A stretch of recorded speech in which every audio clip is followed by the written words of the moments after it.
Hi guys, what's up? This is Radhika and welcome to BLED.in.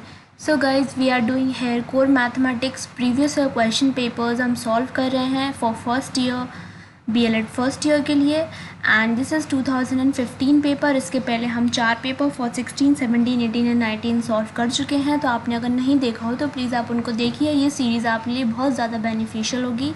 For examination purpose आपको एक idea लगेगा कि किस तरह से क्वेश्चंस प्रीवियसली पूछे गए हैं, तो उसी तरह से आपको अपनी प्रैक्टिस भी करनी है. ओके, तो हम देखते हैं next. These are some questions जो कि मैंने प्रैक्टिस के लिए दिए थे, practice questions. Sajal has answered for all these 5 questions. Well done Sajal, keep going. And other लोगों को भी, अदर स्टूडेंट्स को भी इस चीज़ में पार्टिसिपेट करना है. ठीक है, तो आप इस तरह से क्वेश्चंस के आंसर्स करते रहिएगा. ये कुछ नहीं है, यहाँ से हैं. ये जो प्रैक्टिस क्वेश्चंस हैं ये 5 हैं और हम देखते हैं इसके सॉल्यूशंस. ठीक है, तो यहाँ पर ये जो पहला क्वेश्चन है ये इस तरह के क्वेश्चंस रिपीटेडली आए हैं. गाइस आप पीछे देखिएगा क्वेश्चन पेपर्स उठा के, तो हमने इस तरह के बहुत सारे क्वेश्चंस करे हैं. ठीक है, तो यहाँ के इसमें हम देखेंगे कि इसको कैसे सॉल्व करना है. ये सिंप्लीफिकेशन का एक क्वेश्चन है जो आता ही है. ठीक है, तो इसमें आप देख सकते हैं कि यहाँ पर हमको कॉमन टर्म्स दिख रहे हैं. यहाँ पर आप इन क्वेश्चंस में कभी भी डायरेक्ट मल्टीप्लिकेशन मत करिए, क्योंकि आपको पता है ये डिजिट्स कितनी बड़ी हैं और एग्ज़ाम में कितना ज़्यादा आपको टाइम लग जाएगा. एंड ऑब्वियसली इनमें कुछ ना कुछ ट्रिक्स या कुछ फॉर्मूलेज ज़रूर अप्लाई हो रहे होंगे, तो प्लीज़ अच्छे से देखिए और उसको अप्लाई करने की कोशिश करें. जैसे आपको दिख रहा है कि इन दोनों टर्म्स में से 0.896 हमारा कॉमन है, तो हम यहाँ पर कॉमन ले लेंगे इंटू 0.756, बीच में प्लस का साइन है, एंड 0.248. इसका मतलब हमने 0.896 कॉमन ले लिया और नीचे से 0.7 हमें कॉमन दिख रहा है इंटू 0.36 प्लस 0.966. ठीक है, अब इसको आगे करेंगे तो ये हो जाएगा 0.96 इंटू में जब इसको ऐड करेंगे तो आएगा 1 और 0.7 जब इसको ऐड करेंगे तो आएगा 1. तो 1 से 1 आपको पता है ऑब्वियसली कट ही जाएगा. तो क्या बचा 896 अपॉन 700. जब हमने इसके डेसिमल्स हटा दिए तो नीचे 2 0 बढ़ जाएंगे, तो उसको जब हम और कट करेंगे तो 128 upon 100.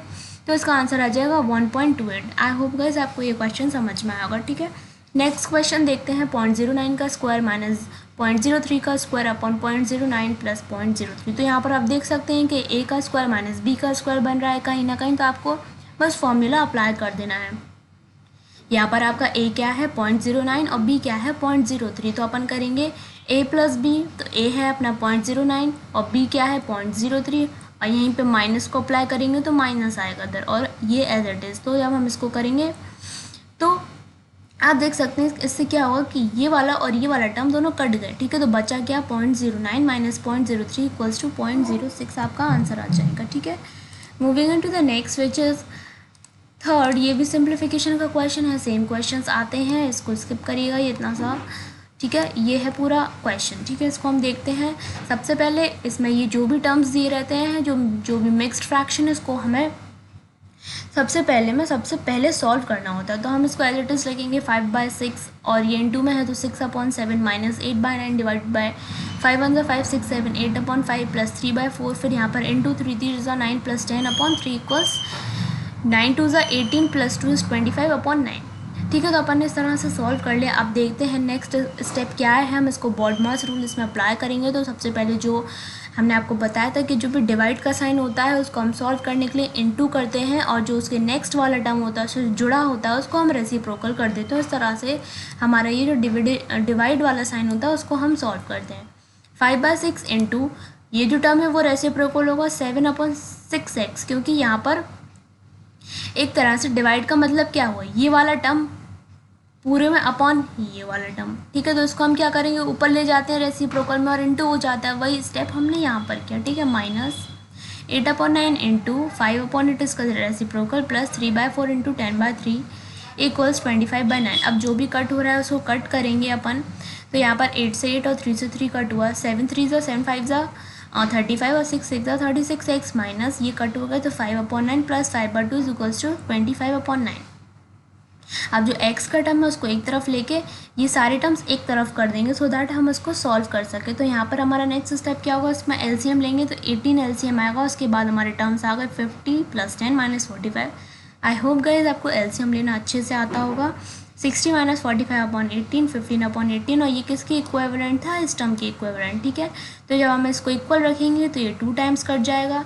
35 equals 2 into x into 15, यहाँ पे हम क्रॉस मल्टीप्लाई करेंगे तो यहाँ पर हमारी एक्स की वैल्यू आ रही है 7/6, ठीक है। तो गाइज इन क्वेश्चंस को खुद से प्रैक्टिस करें, ऐसे देखने से और सुनने से आपको समझ नहीं आएगा, इसको कॉपी करें और खुद से भी प्रैक्टिस करें, ठीक है। हम बढ़ते हैं हमारे नेक्स्ट क्वेश्चन की तरफ, which is question number 4, again a simplification 1। देख सकते हैं आप किस तरह से जो मैंने क्वेश्चंस दिए हैं ये आते ही हैं और एज इट इज़ रिपीटेड आते हैं। आई होप ये वाला क्वेश्चन आया हुआ भी है लास्ट ईयर में, ठीक है। तो उसको देखते हैं, वही जो हमने आपसे कहा कि फर्स्ट स्टेप में आपको ये मिक्स फ्रैक्शन को सॉल्व करना होता है। 7 2 14, 15/2 माइनस। आई नो इसमें जो स्टेप्स होते हैं वो आपको बार बार लिखने पड़ेंगे, लेकिन ये बहुत ईजी होते हैं और बहुत ही इंटरेस्टिंग होते हैं, बहुत मज़ा आता है इस तरह के क्वेश्चंस को सॉल्व करने में। पर एग्ज़ाम में आपको इसको बहुत अच्छे से सॉल्व करना है, क्योंकि अगर आपने एक भी यहाँ पर डिजिट गलत लिखी तो आपका आंसर गलत आएगा, ठीक है। 4 2 8 + 1 = 9/4 डिवाइडेड बाय। अब पहले हम ब्रैकेट सॉल्व करते हैं और ब्रैकेट्स के भी जो सबसे अंदर वाला ब्रैकेट होता है उसको सबसे पहले हम सॉल्व करते हैं, बाकी चीज़ों को एज इट इज़ लिखेंगे। तो 2 1 2, 3/2 - 1/3 - 1/6, सारे bracket close as it is. ये फॉर्मेशन है, आपको ये करना पड़ेगा। तो यहाँ पर हमारा 15/2 - 9/4 डिवाइडेड बाय 5/4 - 1/2। अब हम इस वाले ब्रैकेट को जब सॉल्व करेंगे तो हम एलसीएम लेंगे, तो एलसीएम आएगा 6, तो ये हो जाएगा 9 - 2 - 1, ठीक है। अब हम इसको सॉल्व करेंगे तो ये आएगा 6/6, ठीक है। जब हम इसको कट करेंगे और ये इंटू में है यहाँ पर, तो यहाँ पर आ जाएगा 1, तो 1/2 × 1 हो जाएगा ये, ठीक है। अब हम आ गए इस कर्ली ब्रेसेस के अंदर, ये वाला ब्रैकेट हमारा हो गया है सॉल्व। अब इसमें आएंगे तो इसमें जब हम देखेंगे तो 5/4 - 1/2, यहाँ पर एलसीएम आएगा 4, बाकी चीज़ें हम एज इट इज़ अभी लिखते रहेंगे, ठीक है। यहाँ पर आया एलसीएम आया 4, तो ये हो जाएगा 5 - 2, ठीक है।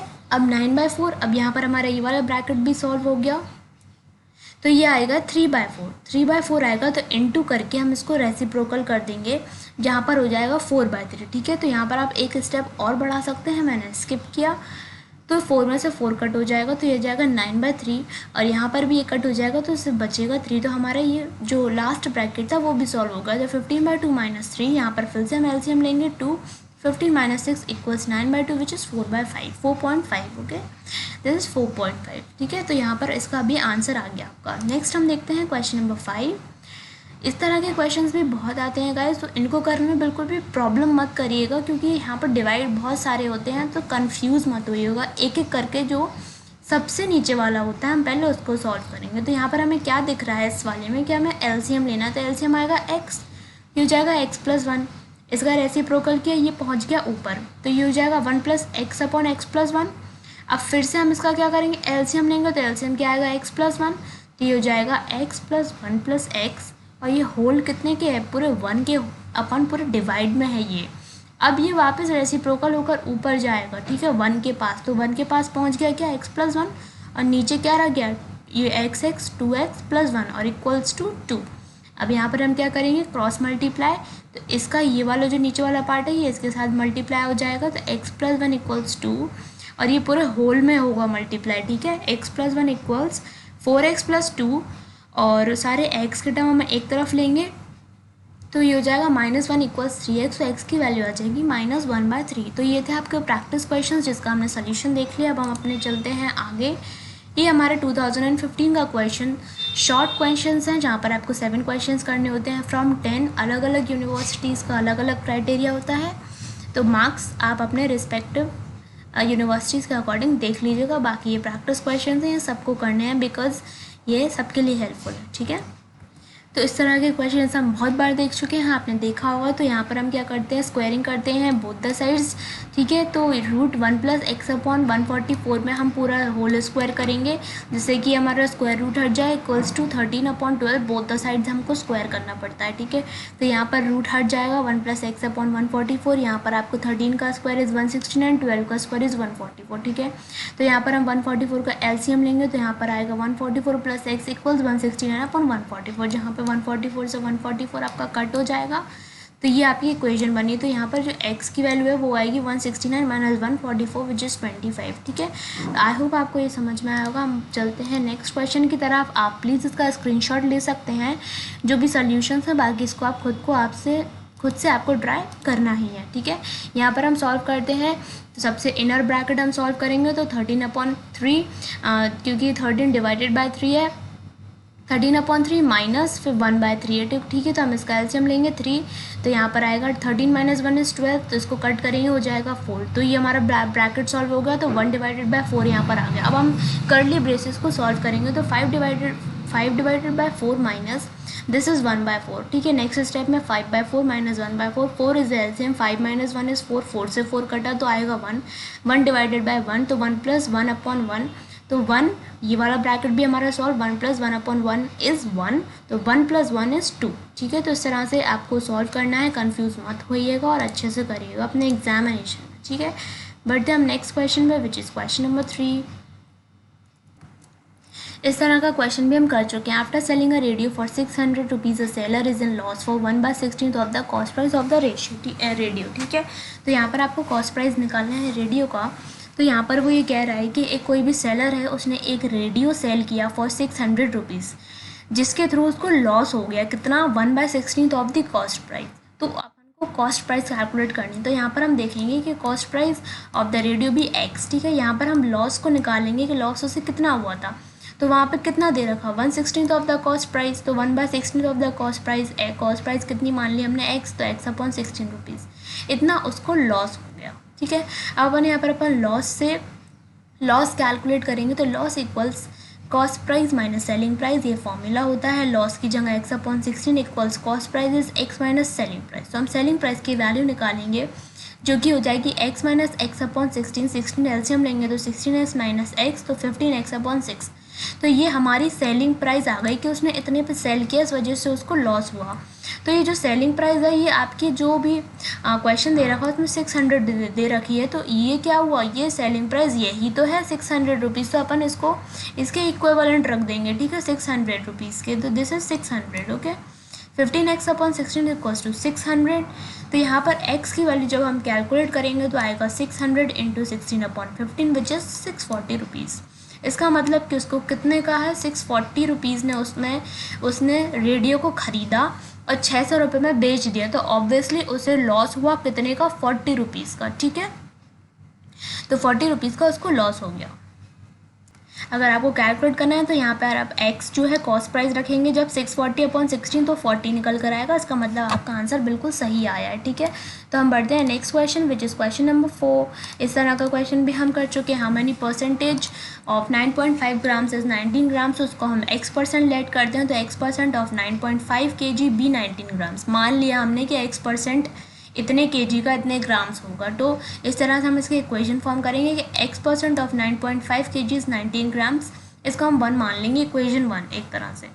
तो x% इंटू 9.5, यहाँ पे इंटू 1000 किया, ग्राम्स में कन्वर्ट करने के लिए किसी भी एक भी यूनिट में आप कन्वर्ट कर लीजिए। मैंने ग्राम्स में कर लिया, इक्वल्स टू 19 ग्राम्स। तो यहाँ पर x% की वैल्यू आएगी 19/9 प्लस 5 डिवाइडेड बाई 1000, तो 1/500 आया। ठीक है, अब इसको हम चेक करेंगे कि आंसर सही आया है हमारा या नहीं। ठीक है, तो जो x% की वैल्यू है वो इस इक्वेशन में हम रखेंगे, जो इक्वेशन नंबर 1 हमने पुट करी थी।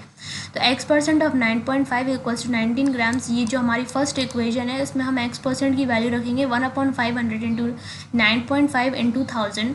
जब हम इसको कट करेंगे तो हमारा आ जाएगा, ये 502 से कटेगा तो 9.5 इंटू 2 इज़ 19 ग्राम्स, जो कि हमारा RHS आ गया। तो हमने ये प्रूव कर दिया कि x की वैल्यू 1/500 पर जो भी हमारा ये जो भी kg है वो 19 ग्राम्स हो रहा है। इतने 1/500% ऑफ 9.6 इज़ 19 ग्राम्स। ठीक है, तो ये हमारा आंसर आ गया। चलो हम चलते हैं नेक्स्ट क्वेश्चन पर, which is question number 5।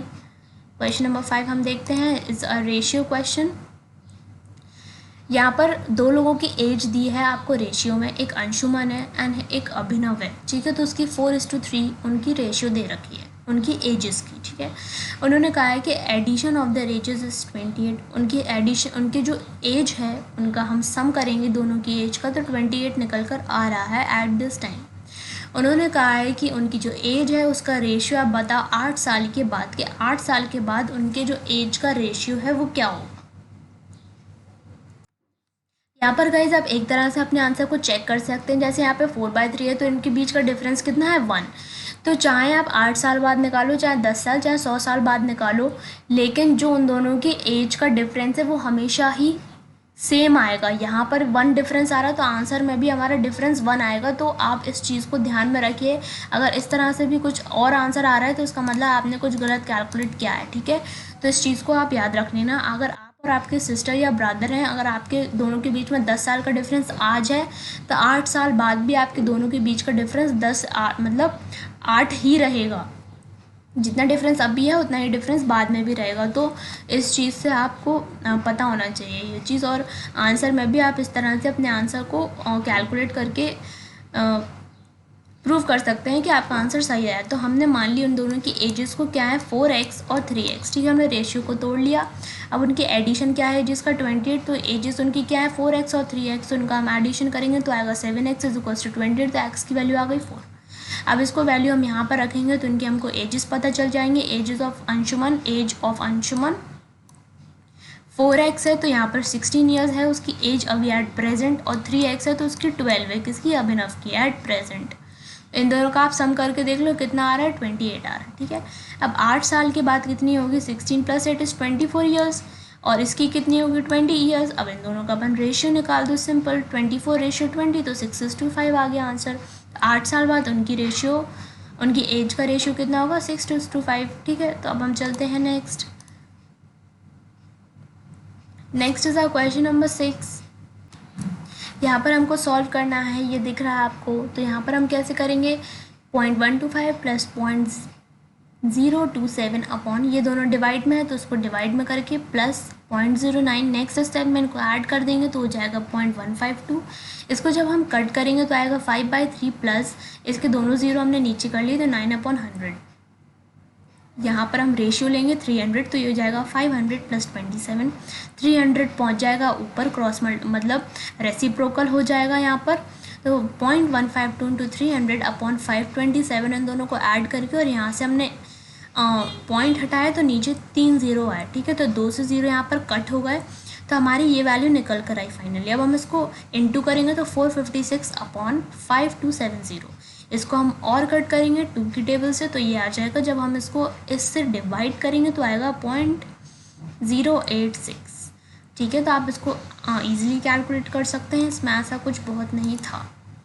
Next is question number 7। ऐसा भी हम क्वेश्चन देख चुके हैं जहाँ पर 243 को हम क्या लिख सकते हैं 3 की पावर 5। इसको सिंप्लीफाई करना रहता है, आपको उसका आंसर्स निकालना है। तो 243 को आपको पता होना चाहिए कि हम 3 की पावर 5 लिख सकते हैं। तो हमने लिखा 3 की पावर 5 और पावर में क्या है 3/5, तो ये दोनों इंटू में लगे हुए हैं। तो इंटू 3/5, 5 से 5 कट 3 की पावर 3, तो आंसर आ गया आपका 27। यहाँ पर 1/16 की पावर -1 5/4, जैसा कि हमने आपको बताया था जब भी पावर माइनस में होती है तो हमें कैलकुलेशन में प्रॉब्लम होती है, जिससे कि हम कैलकुलेट ईजिली नहीं कर पाते। तो हम इसकी पावर पॉजिटिव करने के लिए क्या करते हैं, जो भी ये टर्म यहाँ पर दिया उसको रेसिप्रोकल करते हैं तो हमारी पावर पॉजिटिव हो जाती है। तो 1/16 को 16 करते हैं, रेसिप्रोकल कर दी तो हमारी पावर्स हो गई 5/4। 16 को हम लिख सकते हैं 2 की पावर 4। इसको सबसे रिड्यूस डिजिट में आपको लेकर आना है 16 को, तो 2 और कम नहीं हो सकता इससे, तो 2 की पावर 4 होती है, ये इंटू 5/4, ये कट हो जाएगा 4 से 4, तो 2 की पावर 5 इज 32, ठीक है। तो हम बढ़ते हैं नेक्स्ट क्वेश्चन की तरफ, which is question number 8। So question number 8 is फिर से सम पॉइंट्स वाले क्वेश्चन, सिंप्लीफिकेशन। ये सेम क्वेश्चन हमने करा था। यहाँ पर आप देख सकते हैं डिजिट्स यहाँ पर सेम है, तो यहाँ पर हम a² - b² लगा सकते हैं। यहाँ पर आप डायरेक्टली इसको इंटू करने के लिए मत बैठ जाइएगा, एग्जामिनेशन में बहुत टाइम लग जाएगा और आंसर भी गलत ही आएगा क्योंकि काफ़ी लंबा कैलकुलेशन है, ठीक है। और इस तरह के क्वेश्चंस को आपको ऐसे सॉल्व करना भी नहीं होता है, कहीं ना कहीं कुछ फॉर्मूला अप्लाई हो ही रहा होता है, ठीक है। तो यहाँ पर a² - b² लग रहा है एज यू कैन सी। तो a की वैल्यू है 0.538, b की वैल्यू है 0.462। तो यहाँ पर हम अप्लाई करेंगे a + b और a - b, और ये एज इट इज़। इसको हम ऐड करेंगे तो 1 आएगा, माइनस करेंगे तो 0.76 आएगा, और इसको भी माइनस करेंगे तो 0.76 आएगा, तो ये दोनों कट जाएंगे, आंसर आएगा 1। आई होप गाइज आपको समझ में आ रहा होगा। प्लीज़ आप स्क्रीनशॉट इसका लेते चलिए। क्वेश्चन नंबर 9 इज देखते हैं क्या है क्वेश्चन नंबर 9। तो इस तरह का क्वेश्चन भी आता है जिसमें उन्होंने एक वैल्यू दे रखी है 1/3.718 की वैल्यू उन्होंने दे रखी 0.2689। ठीक है, अब उन्होंने कहा है कि इस टर्म की आप वैल्यू फाइंड आउट करो। ठीक है, अब आपको सिंपली इस क्वेश्चन में देखिए क्या करना होता है। ये जैसे इतने सारे पॉइंट्स यहाँ पर आपको दे रखे हैं, ये एक वैल्यू दे रखी है, आपको इसकी वैल्यू फाइंड आउट करनी है। तो आप क्या करेंगे, ये जो वाला जो टर्म है और ये टर्म हमेशा सेम रहेंगे 3718।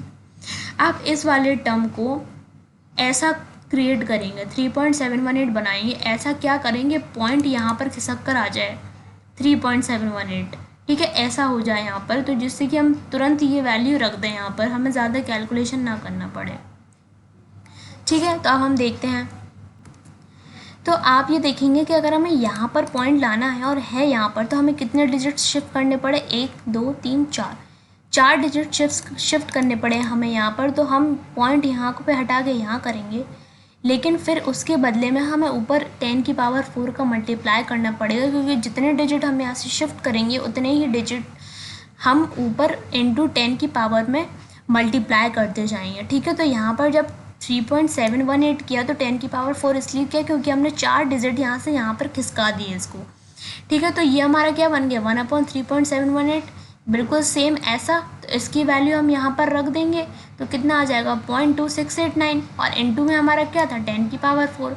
अब 2689 और 4 0 हो गए मल्टीप्लाई में। अब पॉइंट आपको लगाना है कितने डिजिट के पहले, 4 के पहले, तो आप 4 डिजिट के पहले पॉइंट लगाएंगे तो ये 4 हट जाएंगे, तो आपका आंसर क्या आ जाएगा 2689 आपका आंसर आ जाएगा। ठीक है, इस तरह का क्वेश्चन बहुत इजी है, बस इसमें आप याद रखिए कि ये जो डिजिट यहाँ पर दिया सेम आप यहीं पर बना लो और एज इट इज़ ये वैल्यू पुट कर दो। ठीक है, तो आपका बहुत ईजिली आंसर इसमें क्वेश्चन आपका सॉल्व हो जाएगा। क्वेश्चन नंबर 10 इज, यहाँ पर कुछ सीरीज आ जाती है असेंडिंग और डिसेंडिंग ऑर्डर में लगाने के लिए, जो आपने यूजली क्लास 5-6 में पढ़ी है। तो यहाँ पर ये क्वेश्चन इज़ वेरी इजी, आप पॉइंट्स के हिसाब से कर सकते हैं कि यहाँ पर 7 पॉइंट दिया है और 0 पॉइंट दिया है, तो आपको ऑब्वियसली पता है कि 0 छोटा है और 7 बड़ा है।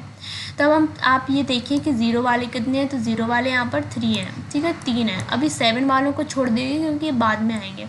अब यहाँ पर देखिए, इसमें आपको ये पता कि सबसे छोटा कौन सा होगा, सबसे छोटा होगा ये वाला, क्योंकि पॉइंट के बाद ये सबसे दूर कौन सा है, ये वाला। तो 0.07 तो ये आएगा पहले, उसके बाद 0.7 तो ये, उसके बाद ये, तो सबसे छोटा ये, उसके बड़ा ये, उसके बड़ा ये। ठीक है, अब अपन को इन दोनों में करना है, तो 7.0 है ये और ये है 7.7, तो कौन सा है पहले छोटा, ये वाला छोटा है, तो पहले इसको लिख देंगे और फिर इस वाले को ऐड दिया। तो ये हो गया हमारा छोटे से बड़ा, क्योंकि हमें असेंडिंग ऑर्डर में करना था। ठीक है,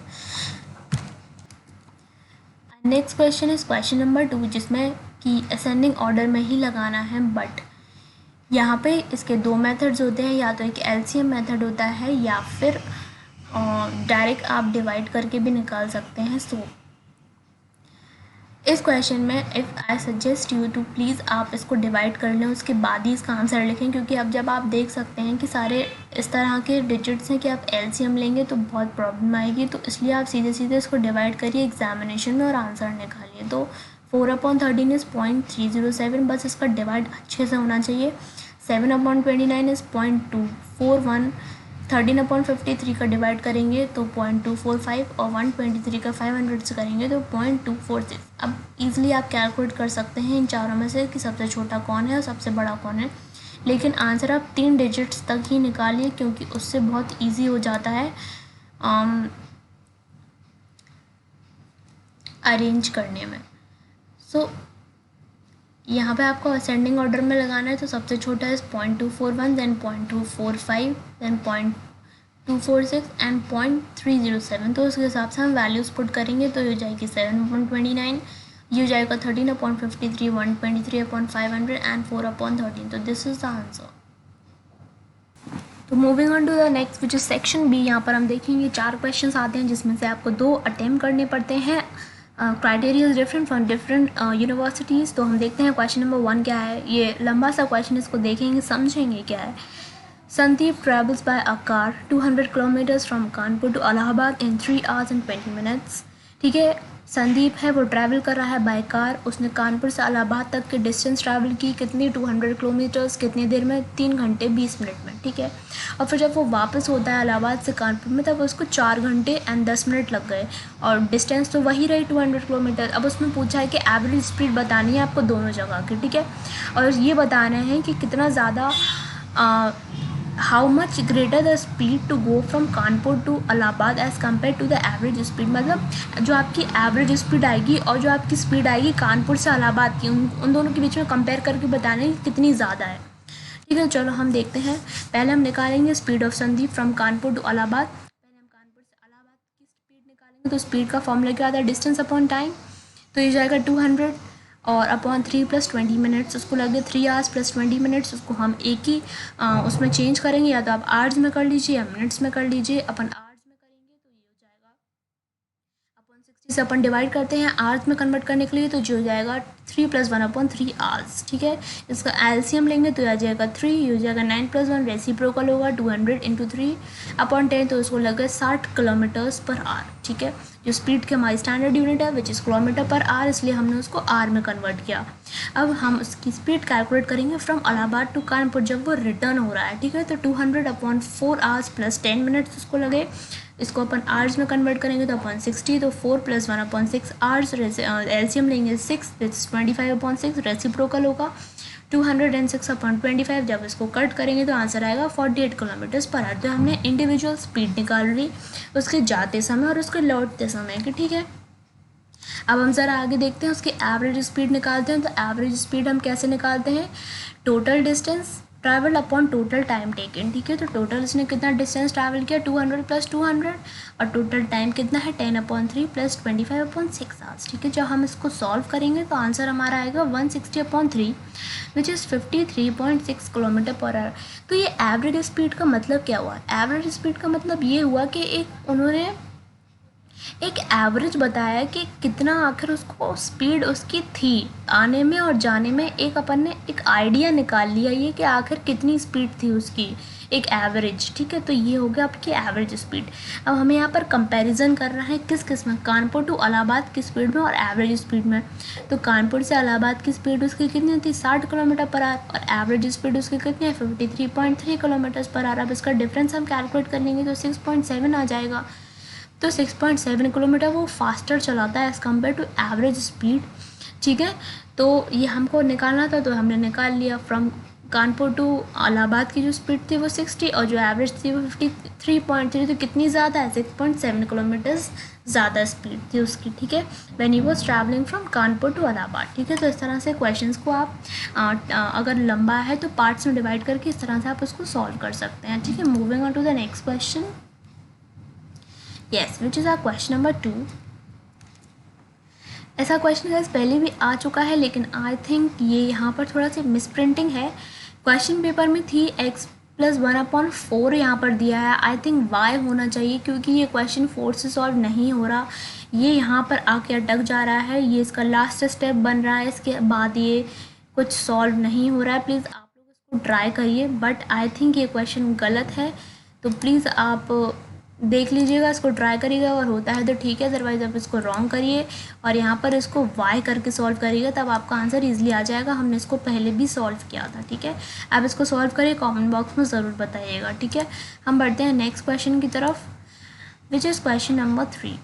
क्वेश्चन नंबर 3 हम देखते हैं क्या है। इस तरह का क्वेश्चन भी हमने किया है जिसमें कि एक अमाउंट होता है और उसको अपन इक्वल इंस्टॉलमेंट्स में देते हैं एट 8% यहाँ पर दिया है per annum for 8 hours compound interest के लिए। तो यहाँ पर वो कहता है कि जो आपने टोटल अमाउंट पे किया है 3 साल तक, तो उसकी आपने ईच इंस्टॉलमेंट की वैल्यू क्या पे करी थी, ठीक है। तो इसके लिए हमारे पास एक सीधा सा फॉर्मूला होता है, वो हमें हमेशा याद रखना है अगर हमें इंस्टॉलमेंट पूछा है तो। इस इंस्टॉलमेंट के लिए फॉर्मूला होता है कि टोटल अमाउंट जो आपको दिया है इक्वल्स एक्स का मतलब यहाँ पर है value of each instalment upon 1 + r यहाँ पर क्या है रेट है, जो 8 है हमारा अपॉन 100 की पावर 1 प्लस सेम प्रोसीजर की पावर 2 सेम प्रोसीजर की पावर 3 प्लस n तक, ठीक है। और ये n तक क्या है, जितने भी ईयर्स तक हमको देना है या हमने दिया है, तो यहाँ पर हमें 3 साल तक दिया, तो हमारी वैल्यू हम 3 साल तक कैलकुलेट करेंगे। तो हम इस फॉर्मूले में वैल्यू रखते हैं, टोटल अमाउंट हमारा 8116 है, x अपॉन 1 प्लस 8 अपॉन 100 की power 1 plus x upon 1 plus 8 upon 100 की पावर 2, और यहाँ पर पावर 3, ये x रहेगा क्योंकि ये इंस्टॉलमेंट है, यही हमें कैलकुलेट करना है। तो यहाँ पर हम देख सकते हैं जब हम इसको सॉल्व करेंगे एलसीएम लेंगे तो आएगा 108 अपॉन 100, ये पावर स्क्वायर, ये पावर क्यूब, पावर्स लगाना ना भूलिएगा नहीं तो आंसर आएगा गलत। इसको सॉल्व करेंगे तो आएगा 27 अपॉन 25, इसको रेसिप्रोकल करेंगे हम नेक्स्ट स्टेप में, ठीक है। 27 अपॉन 25, फिर यहाँ पर उसका स्क्वायर, यहाँ पर उसका क्यूब, ठीक है। नेक्स्ट स्टेप में हम देखते हैं क्या है। तो हमारा यहाँ तक हो गया था, अब हम इसको रेसिप्रोकल करेंगे तो 25 को हम ऊपर लेगा तो x इंटू 25 अपॉन 27 प्लस ये 25 का स्क्वायर है और 27 का स्क्वायर, सिर्फ आप एक सिंगल 25 मत ले जाइएगा, 25 का स्क्वायर जाएगा ऊपर, x इंटू 25 का स्क्वायर, और यहाँ पर जाएगा क्यूब, और ये 27 का क्यूब। यहाँ पर आप इसको एज इट इज़ लिखे रहेंगे। और यहाँ पर हम देखते हैं कि इन तीनों टर्म्स में से कॉमन क्या है, x कॉमन आया तीनों में से, प्लस 25 अपन एक 25 और 27 हम निकाल लेंगे, तो यहाँ पर क्या बचा 1 प्लस इसमें से क्या बचा, x निकल गया, एक 25 निकल गया तो एक बचा, एक 27 निकल गया तो एक बचा, x निकल गया और एक 25 निकल गया तो 2 25 बचे, और एक 27 निकल गया तो 2 27 बचे यहाँ पर, ठीक है।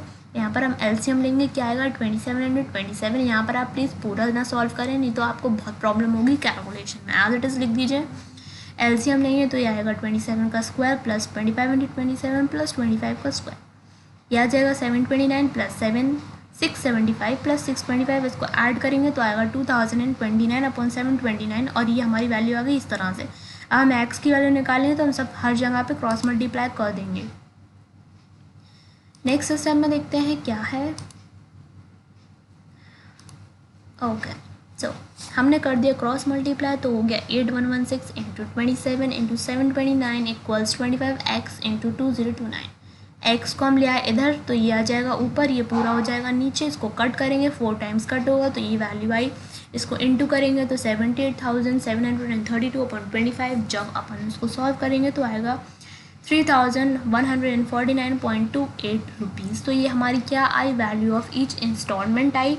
इसको हमने 3 बार में दिया जिसको हमें कंपाउंड इंटरेस्ट मिला, ठीक है। तो ये चीज़ आप हमेशा याद रखिएगा, जो भी आपको टोटल अमाउंट दिया है उससे ये कम ही आएगा, क्योंकि वो टोटल अमाउंट है और ये एक ईच इंस्टॉलमेंट की वैल्यू है। जो टोटल अमाउंट है उसको हमने 3 पार्ट्स में दिया, ठीक है। तो उससे हमेशा कम आएगी वैल्यू, अगर कहीं ना कहीं ज़्यादा आ रही है तो समझ लीजिए आंसर गलत है, ठीक है। तो ये हो गया हमारा क्वेश्चन नंबर 3। बढ़ते हैं क्वेश्चन नंबर 4 की तरफ, 4 and last. Come on, okay. So this is question number 4। यहाँ पर a की वैल्यू दी है, b की वैल्यू दी है, उसको सॉल्व करेंगे एंड इसमें पुट कर देंगे। Very easy. a की वैल्यू क्या है हमारी, √5 + 1 अपॉन √5 - 1। इसको देखते ही रेशनलाइज मत करिएगा, पहले ये देखिए कि अंदर इसमें वैल्यूज़ दे रखी हैं, बहुत ईजिली सॉल्व होगा, जो होगा √6 अपॉन √4 √6 अपॉन 2, ठीक है। और इसको बहुत रेशनलाइज मत करिए क्योंकि यहाँ पर सीधे सीधे कट जाएगा। आप देख रहे हैं b की वैल्यू भी क्या आ जाएगा, 2 अपॉन √6। अब इसमें सिंपली आप वैल्यू पुट कर दीजिए। a की वैल्यू क्या है, √6 अपॉन 2, यहाँ पर स्क्वायर है तो स्क्वायर कर देंगे, plus √6/2 into 2 upon √6 plus 2 upon √6 का होल स्क्वायर। यहाँ पर माइनस का साइन है तो इतना चेंज हुआ, बाकी पूरा इक्वल है और डिवाइड में है। इसको हम सॉल्व करेंगे तो स्क्वायर खुलेगा तो 6 अपॉन 4 प्लस 1 प्लस 4 अपॉन 6, ये दोनों कट जाएंगे टर्म्स तो 1 बचेगा। अगर सेम यहाँ पर करेंगे और भी कट करेंगे और फिर एलसीएम लेंगे तो 6 एलसीएम आएगा, 6 से 6 यहाँ पर कट हो जाएगा, वैल्यू आएगी 19 अपॉन 6 और 7 अपॉन 6, तो यहाँ पर 6 से 6 हमारा कट हो गया, value I 19 upon 7। I hope भाई आपको समझ में आया होगा। ये था हमारा सोल्यूशन। आगे हम देखते हैं question papers in Hindi and English for both mediums. तो आप इस क्वेश्चन पेपर के थ्रू पहले इसको सॉल्व करें। आपका होमवर्क यही है कि आप इस पेपर को पूरा सॉल्व करिए, क्वेश्चन नंबर 1 से लेकर लास्ट तक। और सोल्यूशंस नहीं आए तो आप पीछे दिए गए सोल्यूशंस को देखिएगा और देखिए आपने कहाँ मिस्टेक्स कर रहे हैं आप, ठीक है। इसका स्क्रीनशॉट ले लीजिए प्लीज़, ये हिंदी एंड इंग्लिश दोनों में है। 1 minute, sorry. Question number 6, 7, 8, 9 and 10 ये जो हमने पीछे सॉल्व किए। Now this starts section B. Section B में क्वेश्चन नंबर 1 जो हमने एवरेज क्वेश्चन वाला किया, एवरेज स्पीड का किया, ये वाला देखिए 4 है यहाँ पर, तो यहाँ पर ये सॉल्व होने में थोड़ी प्रॉब्लम कर रहा है, तो आप भी प्लीज़ उसको सॉल्व करिए। अगर आता है तो उसका सोल्यूशन या तो आप फ़ोटो करके टेलीग्राम पर भेजिए या फिर मैसेंजर पर मुझे ज़रूर मैसेज करिएगा। Okay, this is question number 3 and question number 4। तो गाइज़ आई होप आपने स्क्रीनशॉट ले लिया होगा।